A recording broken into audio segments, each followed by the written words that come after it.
మొదలు పెడుతున్నాను గురుగారు. మొదలు పెడతాను. నేను అంటే ఆత్మకు రూపం ఉంటే జగత్తు ఈశ్వరులకు అలాగే ఉంటుంది. ఒక్క నిమిషం. నేను అంటున్నారు అక్కడ. ఏమా గురుగారు, ఏ నేను గురించి మాట్లాడుతున్నారు? స్వరూపమైన జ్ఞానం గురించి. కాదబ్బా, ఉమ్, స్వరూప జ్ఞానం ఎవరికీ తెలియదు. ఉమ్, అహంకారంతో ఆత్మ తెలుసుకునేది కాదు. ఉమ్, నీవు అదేనని చెప్పిన ఉమ్, అది మనస్సుకు అందదు. ఉమ్, ద్వైతంలో చెప్పేవన్నీ కూడా ఉమ్, ద్వైత విషయాలే ఎక్కువ మాట్లాడతారు. ఉమ్, దేహాత్మ బుద్ధి అనేటువంటి నేను ఉమ్, నాది అంటున్నావే, ఉమ్, దానికి రూపం ఉందేమో చూడు.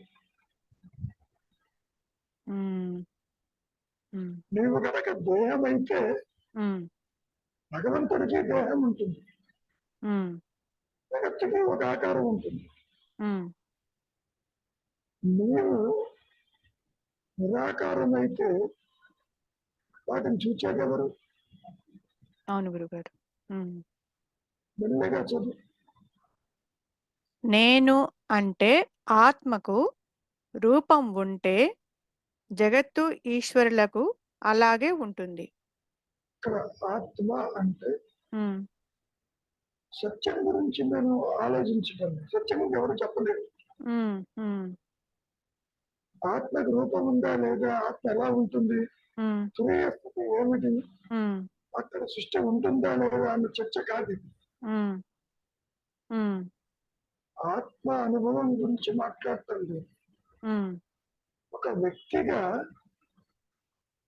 ఏమా ఉమ్, నేను దేహం అనుకుంటున్నావు నువ్వు, ఉమ్, నిజంగా ఈ నేను ఆకారమా నిరాకారం, నిరాకరణ.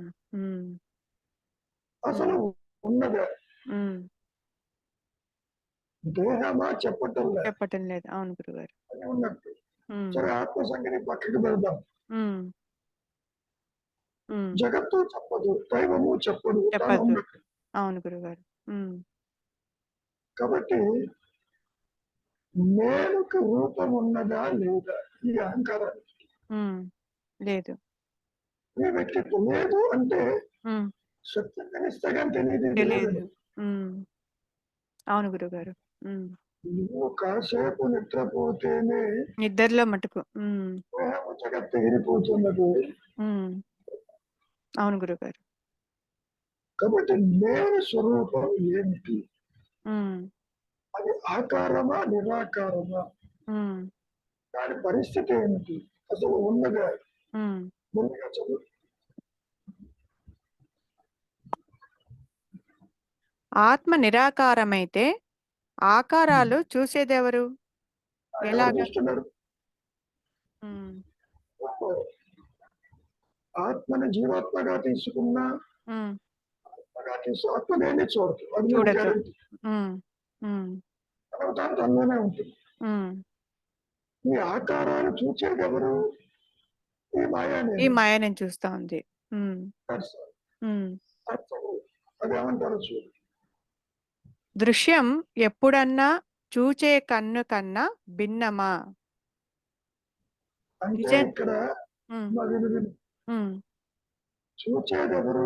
దేహాత్మకి కలిగిన నేను. ఉమ్, ఎలా చూస్తుంది? ఇంద్రియాల ద్వారా చూస్తూ ఉంది, ఉమ్, కంటి ద్వారా చూస్తూ ఉంది, ఉమ్, పంచేంద్రియాల ద్వారా ప్రపంచాన్ని చూస్తూ ఉంది. చూస్తూ ఉంది. ఉమ్, కాబట్టి చూచే కంటి కంటే అది విడిగా ఉన్నదే. ఉమ్, అంటే న- నీలో ఉన్నదే నీవు బయట చూస్తావు చూస్తున్నా. అని అర్థం. ఉమ్, ఎందుకు చూడు. దృశ్యం ఎప్పుడన్నా చూచే కన్ను కన్నా భిన్నమా? నిజనేత్రం నిజమైన నేనే, అది అనంతం, అరూపం, నిష్ప్రపంచ చైతన్యం. ఇక్కడ నిజమైన నేను అంటున్నారు. ఉమ్, ఇది ఆత్మ గురించి మాట్లాడుతున్నారు. ఉమ్, ఉమ్, నిజమైన నేను అంటే ఉమ్. ఇప్పుడు చూసేది ఫాల్స్ నేననేగా. అవును గురుగారు, అవును, మాయా నేను. కాబట్టి నిజమైన నేను అంటే తురీయంలో ఉన్నటువంటి ఉమ్, ఆత్మగా ఉన్నప్పుడు దానికి ప్రపంచం ఎక్కడుంది? ఉమ్, చూచే నేను జ్ఞానమే, ఉమ్, కంటికి కన్ను ఆత్మే. ఉమ్, ఆత్మస్థితిలో సృష్టి ఎక్కడ, ఉమ్, జీవనం ఎక్కడ? ఉమ్, లేదు కదా. ఉమ్, నిష్ప్రపంచం అంటున్నారు అక్కడ. ఉమ్. అవును మరి గురుగారు, నీవు ఆ ప్రపంచాన్ని చూస్తున్నావు ఇక్కడ. చూస్తున్నాను. ఉమ్, ఉమ్, సో నిజమైన నేను అనేది ఆత్మకి రిఫరెన్స్. ఉమ్. కదా. అర్థమవుతుంది గురుగారు. ఉమ్, అర్థమైంది గురు. అహం స్ఫురణ, అహం దేహం. ఉమ్, అహం దేహం అనేది మాయా నేను. ఉమ్, సరే, ఇది అహం దేహం అంటుంది, బాగానే ఉంది. ఉమ్. నిజంగా ఇది ఆకారమా నిరాకారమా? ఈ అహం దేహం అనేది నిరాకారం అది. దాన్ని బట్టి ఉంటుంది. ఉమ్, జగత్ సత్యమా అసత్యమా? ఉమ్, కదా. ఉమ్, కాబట్టి నిజమైన నేను దగ్గరికి వెళ్ళేసరికి, ఉమ్, అహం స్ఫురణ దగ్గరికి వెళ్ళేసరికి నిష్ప్రపంచం, ప్రపంచం లేదు, ఉమ్, జీవుడు లేడు, జగత్తు లేదు, దైవం లేదు, ఏది లేదు. ఉమ్. మెల్లగా చదువుకొస్తాను. నేను అంటే ఆత్మకు రూపం ఉంటే జగత్తు ఈశ్వరులకు అలాగే ఉంటుంది. ఆత్మ నిరాకారమైతే ఆకారాలు చూసేదెవరు, ఎలా? దృశ్యం ఎప్పుడన్నా చూచే కన్ను కన్నా భిన్నమా? నిజనేత్రం నిజమైన నేనే, అది అనంతం, ఆరూపం, నిష్ప్రపంచ చైతన్యం. అరూపం అంటే రూపము లేదు, రూపం లేనిది. ఉమ్, అనంతం అంటే పరిమితత్వం పరిమితం. కాదు, ఉమ్, నిష్ప్రపంచం అంటే ఈ ద్వైతము, ప్రపంచము, జీవుడు, జగత్తు, ఉమ్. ఈశ్వర భావన తల ఎత్తనటువంటి. ఉంటుంది. Um, um. Getting the point. అర్థమైంది గురుగారు. ఉమ్, స్టార్టింగ్ లోనేమో ఎట్లా ఉందంటే ఉమ్. ప్రస్తుతానికి ఆత్మ అనే పేరు వాడుతున్నాం. అవును గురుగారు. ఉమ్, ఆత్మ, భూతాత్మ, ప్రేతాత్మ, చిదాత్మ, ఉమ్, పరమాత్మ. ఉమ్, ఉమ్, ఆత్మ అంటే అహం, ఉమ్, ఎరుక. ఉమ్, ఇక్కడ ఎందుకు ఈ విధంగా చెబుతున్నారంటే సరాసరి ఆత్మని గురించి చెబితే ఉమ్, ఉమ్, ఉమ్, మీకు తెలిసి అడుగుతున్నారు. ఉమ్, దేహాత్మ బుద్ధిలో ఉన్న జీవుడు, జీవాత్మకి ఉమ్. ఆకారం కనుక ఒకటి ఆకారం చూస్తాడు. అవును గురుగారు. ఉమ్. మరి నిద్రపోయేటప్పుడు ఆకారం ఎందుకు చూడవు? ఆకారం లేదు. అవును. ఉమ్. నిద్రలో కూడా ఉంది కదా అహంకారం. అహంకారం ఉంది. ఉమ్, వృత్తిరాహిత్యమైంది, ఆత్మకి దగ్గరలో ఉంది. ఉమ్, నిద్రాస్థితిలో ఉన్నదని ఆత్మస్థితి అని చెప్పడం అక్కడ. ఉమ్, ఉమ్. నిద్రలో మీకు ఎందుకు తెలియదు? ఆత్మ ప్రకాశిస్తున్నా అక్కడ ఇంకా ఈ అహంకారం ఉంది. అహంకారం భయమై ఉంది. ఉమ్. నష్టం కాలేదు. నష్టం కాలేదు, అక్కడ నాశనం కాలేదు. ఉమ్, ఎప్పుడైతే ఈ మాయా నేను తల ఎత్తదు, ఉమ్, ఆత్మస్థితిలో మాత్రమే ప్రపంచము గాని, జీవుడు గాని, జనన మరణాలు గాని, సృష్టి గాని, నిష్ప్రపంచం అంటే లేదు ఇక్కడ. లేదు అక్కడ. ఉమ్, ఆలోచించే నేను నష్టమైపోయినాడు ఉమ్. అవును గురుగారు. జ్ఞానాలు. అవును. వాడు ఎటుపోయినాడో తెలియదు, చాలాసార్లు చెప్పాను మీకు. ఉమ్, ఉమ్, రూపజ్ఞాన ప్రకాశంలో ఆ దేహం ఏమైంది, సంసారం ఏమైంది, నేను పూజించే దైవం ఏమైనాడు అని ప్రశ్న కూడా తల ఎత్తదు. ఉమ్. అంతవరకు అన్ని చూస్తూ ఉంటాడు. ఉమ్, ఎప్పుడైతే స్వరూప జ్ఞాన ప్రకాశంతో ఈ జీవుడు, జగత్తు, ఈశ్వరుడు, ఉమ్, అవస్థాత్రయములు, జనన మరణాలు, సృష్టి ఉమ్. మొత్తం అదృశ్యమైపోతుంది తప్ప ఉండదు. అందుకని ఆత్మ విషయం చెబుతున్నారు చివర చివరి 2 లైన్లు. లేండి నిజ నిష్ప్రపంచం నిజనేత్రము నిజమైన నేనే. ఉమ్, అది అది అంటే అనంత. అదొక అది అది జగత్తుని చూడదు. ఉమ్, ఉమ్, ఇక్కడ చెప్పుకోవడమే అంత ఆత్మలోనిది. ఉమ్, ఉమ్, వేరే ఆత్మలో చూస్తే జీవుడు లేదు, జగత్తు లేదు, ఉమ్, జనన మరణాలు లేవు, అన్యత్వం లేదు, అవస్థాత్రయములు లేవు. ఉమ్, అసలు పరిమితమైన జీవ భావనే తల ఎత్తలేదు. ఉమ్, ఎంత విచిత్రంగా ఉంటుంది. ఉమ్, సత్య స్థితిలో నో క్రియేషన్. ఉమ్. అది ఉన్నదో లేదో ఈ జాగ్రత్త అవస్థలో తెలియదు. తెలియదు. ఉమ్, మనం ఎంత చెప్పుకున్నా ఉమ్, అది అదేను, ఇది లేదని ఉమ్, అది ప్రకాశించినప్పుడే తెలుస్తుంది. అది మాత్రమే ఉన్నది, ఉమ్, ప్రపంచం లేదు, జీవుడు లేడు, ఉమ్, ఒక ఊహా వస్తువు, ఉమ్, ఇట్ ఇస్ ఇమాజినరీ, ఫ్యాంటమ్ అని, ఉమ్, శాచమని ఎన్ని పేర్లు చెప్పుకుంటా ఉమ్, ఉమ్, ఉమ్. ప్రకాశిస్తే కానీ ఒకసారి పూర్తిగా చదువు, ఎక్కడైనా అనుమానాలు ఉంటే చూద్దాం. నేను అంటే ఆత్మకు రూపం ఉంటే జగత్తు ఈశ్వరులకు అలాగే ఉంటుంది. అవును, ఆత్మ నిరాకారమైతే ఆకారాలు చూసేదెవరు? ఆలోచిస్తాం. ఉమ్, ఎలా? దృశ్యం ఎప్పుడన్నా చూచే కన్ను కన్నా భిన్నమా? నిజనేత్రం నిజమైన నేనే, అది అనంతం, ఆరూపం, ప్రపంచ చైతన్యం. ఉమ్, చైతన్యము అంటే ఎరుక. ఎరుక. ఉమ్, అది జ్ఞాన వృత్తి చేత ఉమ్, తన ఉనికిని ప్రకాశింపజేసుకుంటూ ఉంటుంది తురియల్లో. ఉమ్, ఈ మాయలో అది ఉండదు. ఉమ్, గతంలో చెప్పుకున్నాం. మరి ఉండకపోతే జాగ్రత్త అవస్థలో ఆత్మ ప్రకాశం అవుతుందా అంటే అవస్థని ఎగరగొట్టి అవుతుంది. ఉమ్. అది. నీవు దేహాత్మ బుద్ధితో ఆత్మను తెలుసుకోలేవమ్మా. ఉమ్, మాయా నేను వచ్చింది కదా, ఉమ్, నేను ఆత్మను చూస్తానంటే కుదరదు. కుదరదు. పోనీ ఉమ్, నువ్వు పూజించే దైవాన్ని చూస్తానంటే కుదరదు. ఉమ్, ఉమ్, ఆ మాట కూడా అన్నారు మహర్షి గారు. దైవాన్ని చూడటానికి నువ్వు మిగిలింటే కదా అన్నాడు. ఉమ్. దైవము అంటే ఆత్మ, ఆత్మ. ఉమ్, జీవుడు అంటే ఆత్మ, గురువు అంటే ఆత్మ, ఉమ్, నేను అంటే ఆత్మ. ఉమ్. అంటే అహం స్ఫురణ ఆత్మ. ఆత్మని అర్థం అట్లా తీసుకోవాలి. ఉమ్, అంతేగాని నేను ఇది అది అనుకునేది ఆత్మ అందు ఆ మాట. ఉమ్, ఉమ్, ఈ మాయా నేను అంటుంది, ఉమ్. అవును, అవును గురువుగారు. నేను బలానా అంటుంది. ఎందుకని ఉమ్, నేను పుట్టుకని పుట్టుకతోటి your identity is conferred identity. With it. అవును, అట్లా అవును.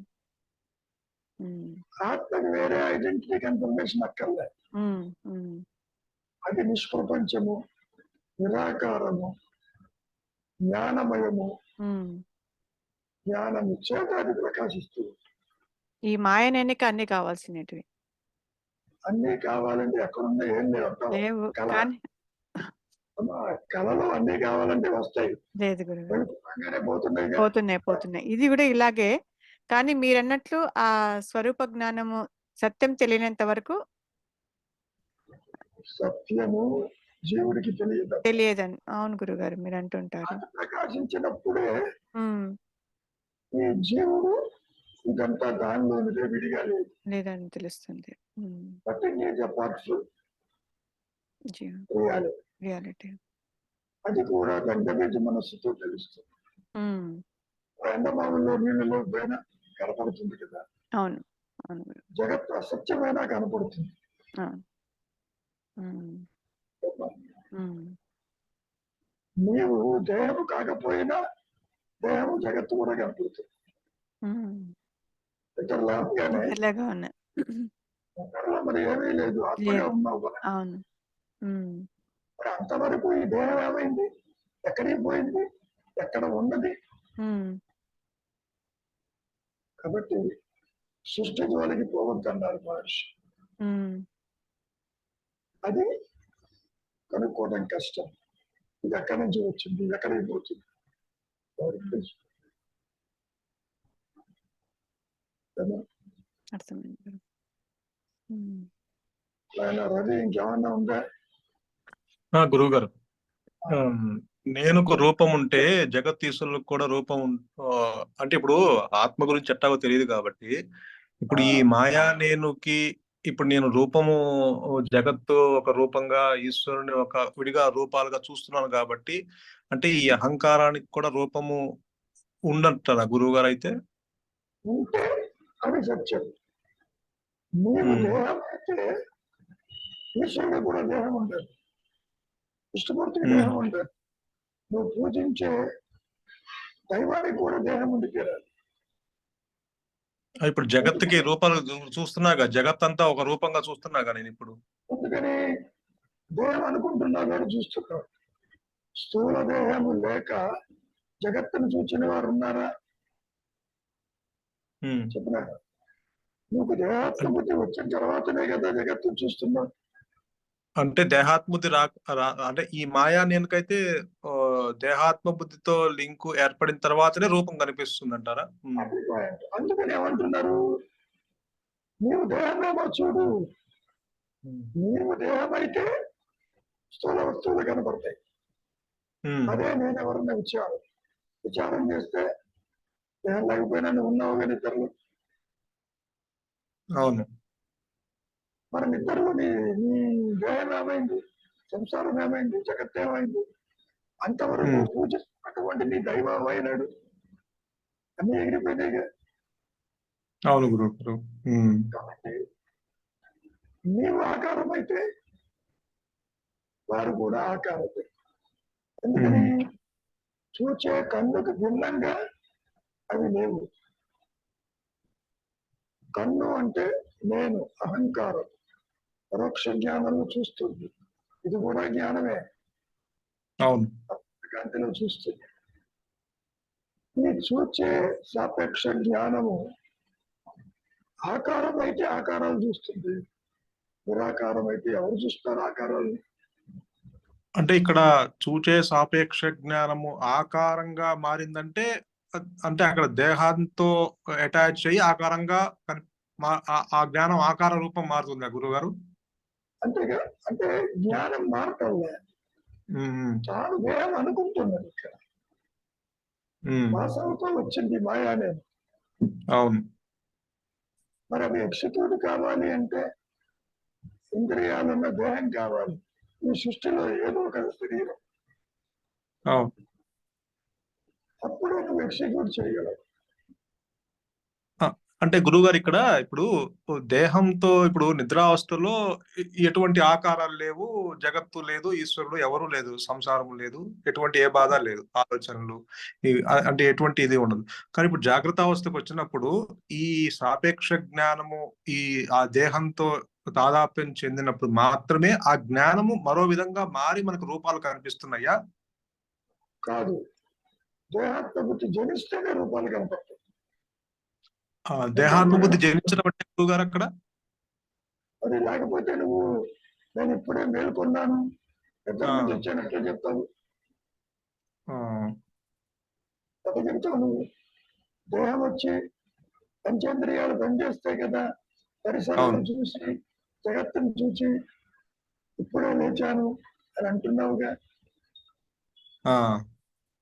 దేహాత్మబుద్ధే నేనంటే దేహం అనే భావనే పుట్టుక. అది తల ఎత్తకపోతే దానికి మరణం. నిద్రావస్థలో లయమైనప్పటికీ దాన్ని చూడటం లేదు. అవును గురుగారు. కాబట్టి మహర్షి ఏమంటారు ఈ సందర్భంలో, ఈ అహంకారం అనుక్షణము పుడుతూ నశిస్తూ ఉంటుంది, ఉమ్, దేహాలను మార్చుకుంటూ ఉంటుంది. స్థూల దేహంతో పంచేంద్రియాల ద్వారా జగత్తుని, సంసారాన్ని, మంచిని, చెడుని, సుఖ దుఃఖాలని, జనన మరణాలను అనుభవిస్తుంది. ఇక్కడ మరి స్వప్నావస్థలో స్థూల దేహంతో సంబంధం లేకుండా సూక్ష్మదేహమైన మనస్సుతోటి తాను తెచ్చుకున్న వాటిని అనుభవిస్తూ ఉంటుంది స్వప్నలోకాలలో. నిద్రకు వచ్చేసరికి ఈ రెండు దేహాలతోటి డీలింగ్ అవుతుంది.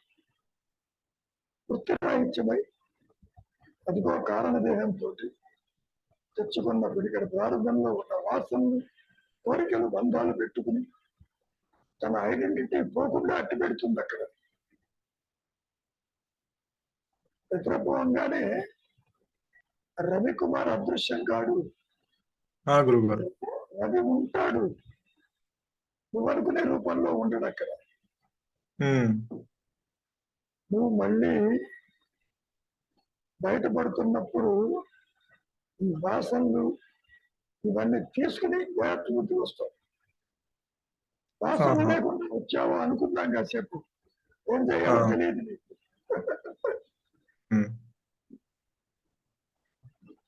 కాబట్టి నిద్రకి మెలకువకి రాబోయే ముందు ఉన్నది నీ సహజత్వము, అది నిష్ప్రపంచము, అది స్వరూప జ్ఞానము, నీకే తెలుస్తుంది. పరిగురు లేక ఉంటావు, క్షణకాలంలో దేహము, సంసారము, జగత్తు కనబడుతుంది. అంటే గురుగారి నిద్ర వెంటనే నేను దేహము అనే ఒక బుద్ధి పుడుతుంది, అంతేనా? దేహాత్మ బుద్ధి. దేహాత్మ బుద్ధి వచ్చి ఈ అహంకారము ఫంక్షన్ అయ్యే లోపల ఆత్మ ఉంటుంది అక్కడ. అంటే అవస్థకి మధ్యలో,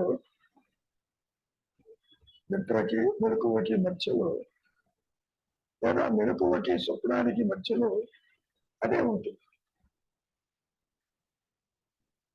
ఎప్పుడైతే నిద్రావస్థలో ఉన్నటువంటి నీ సహజత్వము ఎరుకని నీవు అలవాటు చేసుకుంటావు, ఇది బయటకు వచ్చిన ఇబ్బంది ఏం లేదు.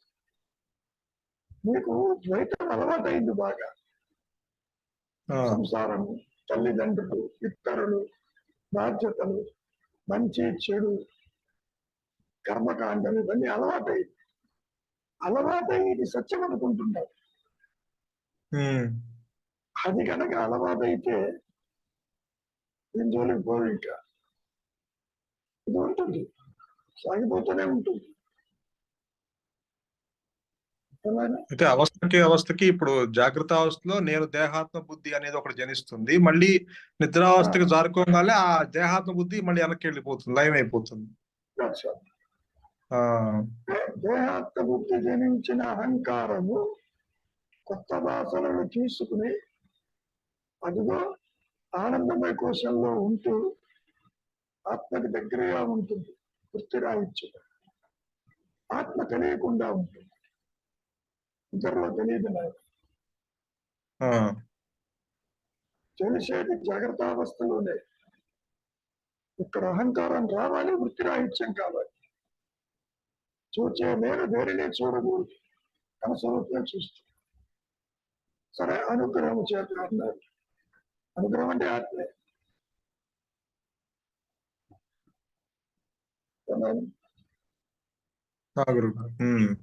మరొకటి స్టేట్మెంట్. కాబట్టి నీకు తెలిసినా తెలియకపోయినా ఆత్మజ్ఞానం ఉంటేనే, కంటికి కన్నులా ఉన్నది ఒకటి ఉంటేనే ఈ అహంకారము పనిచేస్తుంది, లేకపోతే పనిచేస్తుంది.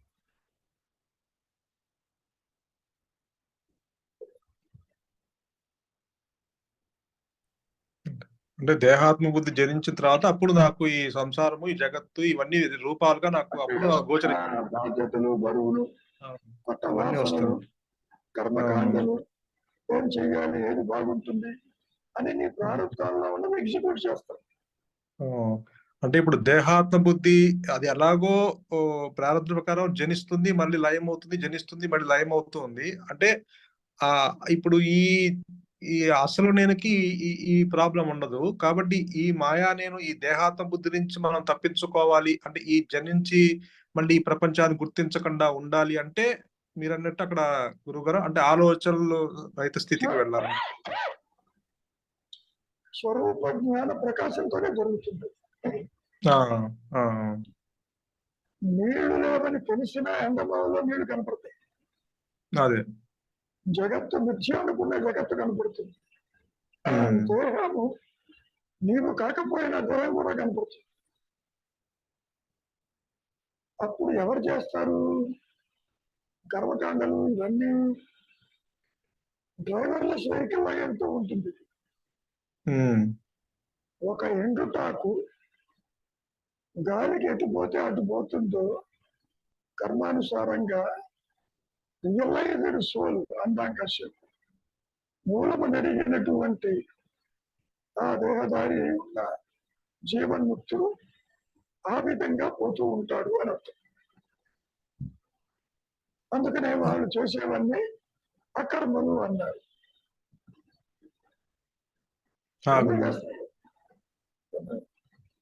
అయితే ఆ స్వరూప ప్రకాశంతోనే ఇప్పటిదాకా ఈ దేహాత్మ బుద్ధి జనించి మళ్ళీ లయం అవటం ఇదంతా ఎగిరిపోతుంది కాబట్టి ఇంకా అసలు జనించలేదు ఉండదు కాబట్టి అప్పుడు గురువుగారు మరి అప్పుడు జ్ఞాని అప్పుడు ఈ దేహాత్మ బుద్ధి లేనప్పుడు ఇప్పుడు నేను ఈ మాయా నేనికి లయం అయిపోయినప్పుడు నిద్రలోకి జారిపోతున్నాను. కానీ మరి జ్ఞానికి ఆ లయము జన్మించడం ఉండదు కాబట్టి మరి ఆ నిద్రావస్థ ఎలా ఉంటుంది? అప్పుడు ఉండదు అసలు. నిద్రావస్థ కూడా మెలకుగానే ఉంటుంది. జాగ్రత్త మెలకు ఎలా ఉందో చూడటానికి కళ్ళు మూసుకున్నట్టు ఉంటాడు, మెలుగుతూ ఉంటాడు. మెలకు అంటే ఆత్మస్థితిలోనే ఉంటాడు. మళ్ళీ కర్మానుసారంగా లేచి పనులు చేయాలంటే 2:30-3 గంటలకి తెల్లవారుజామున తార్చి లేచి మరి అంట్లు తోముకుంటూ వంట చేశాడు కదా. అవునవును. చెప్పుకోవటానికి నిద్రించినా మెలుకుతూనే ఉంటాడు. మెలకు అని నువ్వు అనుకునే జాగ్రత్త అవస్థలో నిద్రిస్తూ ఉంటాడు.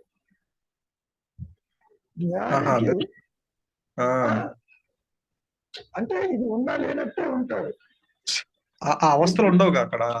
అవస్థలు ఉండవు కానీ మెలకు ఉంటుంది. మెలకువ is a constant factor. Okay.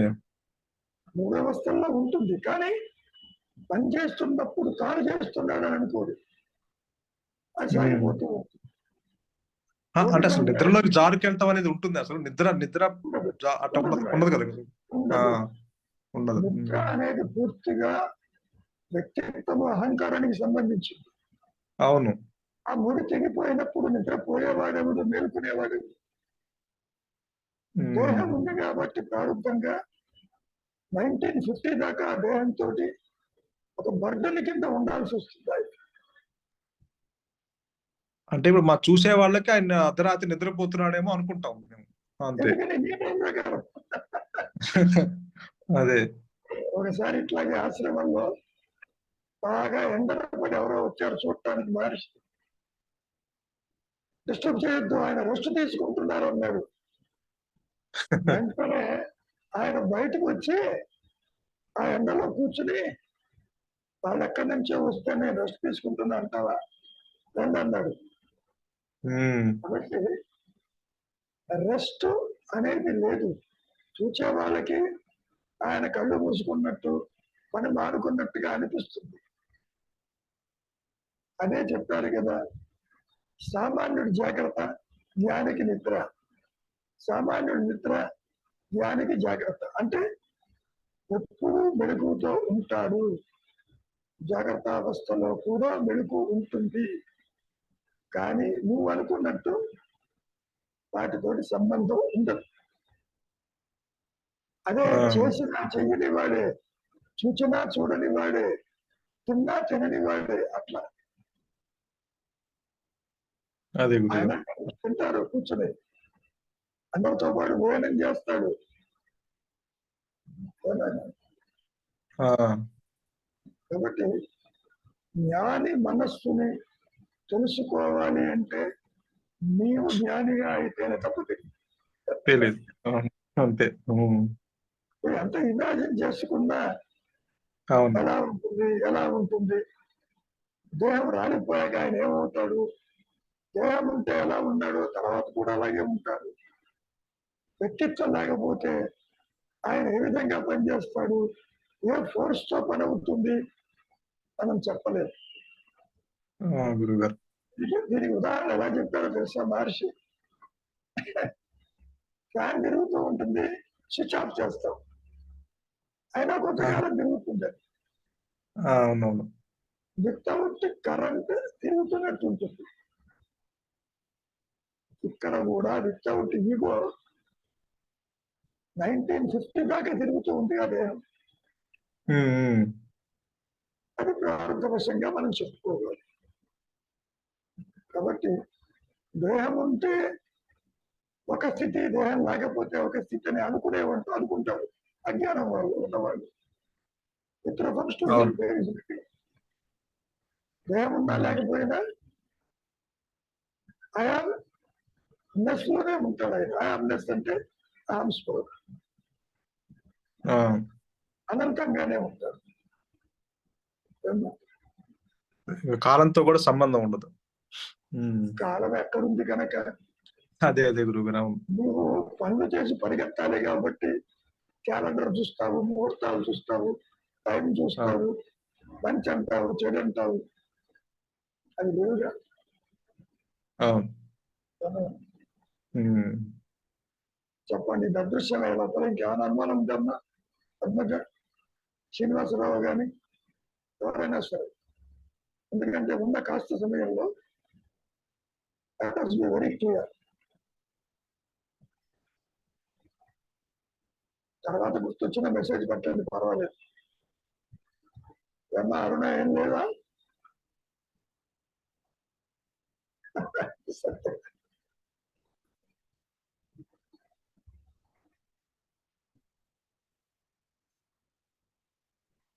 ఏమన్నా ఉన్నాయా? వెంకటరావు గారు ఏమన్నా ఉందా?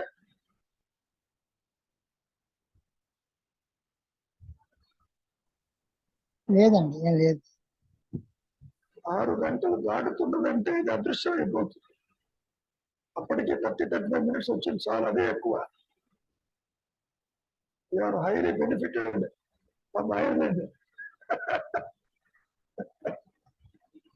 ఓకే, శ్రీనివాసరావు గారు ఏమన్నా ఉందా?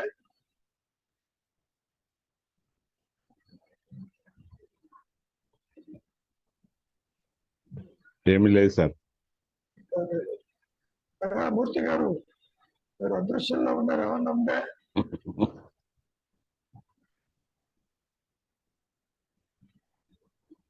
చెప్పండి, ఏమైనా ఉంటే ఒక సెకండ్ లో.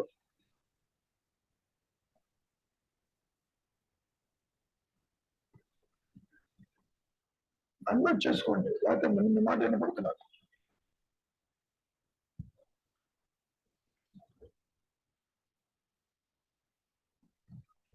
మూర్తి గారు ఉన్నారా? ఉన్నాను. చెప్పండి, ఏమైనా ఉంటే. డౌట్స్ ఏం లేవు, అంత డౌట్స్ ఏం లేవు, అన్ని clear. Very good, very good. ఎందుకంటే ఉన్న సత్యము ఎక్కడ ప్రకాశించినా ఒకటే, వ్యక్తిత్వ ప్రకాశాలు ఉండవు. సూర్యుడు ఎక్కడ ప్రకాశించినా ఒకే వెలుగు. కాబట్టి నేను అనే అహం స్ఫురణ is common for the entire creation. Creation అంటే మనం చూసేదే కాదు, ఈ సృష్టి యావత్తు అదే ఉంటుంది, జీవకోట్లు అదే ఉంటుంది. లేకపోతే అవి ఫంక్షన్ కాలేదు. సూర్యుడు ప్రకాశించాలి, దీని అవసరం. మరి గ్రహాలు తిరగాలి, మరి శక్తి కావాలి. ఈ సూపర్ పవర్ దానికి ఉంది, అది మనం మెజర్ చేయలేము. నీ స్వరూపంగా ఉంటావు అంతవరకు. Be content with what it is. దాని యొక్క శక్తి స్వరూపాన్ని చూడటం అనేది కుదరదు, ఇంపాసిబుల్. మనకు కంటికి కనపడే దూరమే సృష్టిని చూస్తాం, కానీ అసలు సృష్టి బియాండ్ కూడా అయి ఉంది. కొన్ని లైట్ ఇయర్స్ లో ఉండదు కదా, కొన్ని గ్రహాలు, నక్షత్రాలు అవన్నీ ఎలా ఉన్నాయి?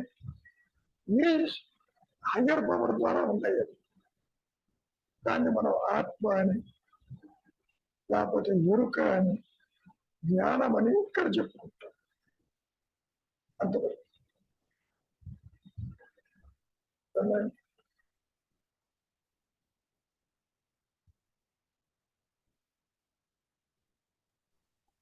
నాకు ఒకటి చెప్పను. అదే నాకు ఒకటి చాలా ఆశ్చర్యం అనిపిస్తుంది. మనకి ఇంతవరకు అంటే రమణ మహర్షి గారు అసలు ఆయన ఆయన ఆయన చెప్పేంత వరకు కూడా మోక్షం అనేది ఇంత సులభం అని కూడా తెలియదు. యాక్చువల్గా సులభమే, అంటే అంత ఒకప్పుడు చాలా కష్టమైన పని అన్నది చాలా చేతిలో ఏదో అరచేతిలో ఉసిరికాయ అనేది ఒక బాటలాగా అది ఏమీ లేదు. అది నువ్వు అంత సింపుల్ గా వచ్చేసింది వ్యవహారం. అది అంతేగా మరి. ఊరక ఉండు, silence is a mighty prayer అన్నాడు. వృత్తిరాహిత్యమైన మనస్సు ఆత్మే అన్నారు. ఇంత స్పష్టంగా చెప్పిన మహనీయుడు ఇక మీద రానండి, ఐకనేశ్వరుడు. ఎవరు వచ్చినా పొరపాటున దీన్ని రివైవ్ చేసే స్ట్రెంగ్త్ ఉండదు వాళ్ళకి. Maharshi is ultimate. That is my experience with Maharshi. కాబట్టి ఎందరో మహాభావులు ఉండొచ్చు, వాళ్ళందరికీ ప్రేరణ లేదు అక్కడ. He made the reality most easy way how you should experience. అంత తేలిక చేశాడు. నీవెవరివో తెలుసుకోలేకపోతావా, విచారం చేయలేకపోతావా, surrender to the higher power. నీకు ఏది చూస్తే చేయమన్నాడు, ఆప్షన్స్ ఇచ్చాడు. నీవు ఎక్కడ తిరిగినా ఏం చేసినా ఇక్కడికి రాక తప్పదన్నాడు. ఇక్కడికి అంటే ఆత్మస్థితికి ఇవ్వదే కాబట్టి. ఎప్పుడో మరణించిన తర్వాత వచ్చేది కాదన్నాడు. ఇప్పుడు కూడా నీవదే అన్నాడు. చాలా మందికి ఏమనుకుంటారు, దేవతలు పెడితే స్వర్గము కైలాసానికి పోతాను అని అనుకుంటారు. అటువంటిది ఏమీ లేదు పొమ్మంటాడు. నీవెంత సత్యమో స్వర్గ నరకాలు అంతే సత్యము. అది లేవు. నీవెవరివో తెలుసుకో, be in the eternal bliss అన్నాడు. అంతవరకు ఆయన ఎవరికి అందించలేకపోవచ్చు. ఆయన చెప్పిన